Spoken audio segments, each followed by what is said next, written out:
پیغمبروں کے بھیجنے میں اللہ تعالیٰ کی کیا حکمت ہے؟ انبیاء اور مرسلین کے مبعوث فرمانے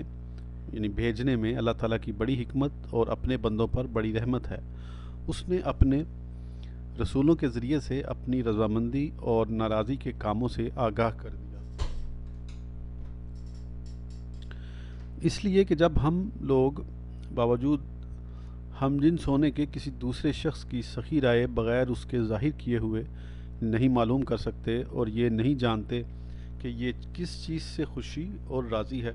اور کس چیز سے ناخوش اور ناراض ہے، تو اللہ تعالیٰ کی مرضی اور نامرضی کو بغیر اللہ تعالیٰ کے بتائے ہوئے کیوں کر جان سکتے تھے؟ نہ کسی کو عذاب و ثواب کی اطلاع ہو سکتی تھی، نہ عالم آخرت کی باتیں معلوم ہو سکتی تھیں، نہ عبادت کا صحیح طریقہ معلوم ہو سکتا تھا، نہ عبادت کے ارکان و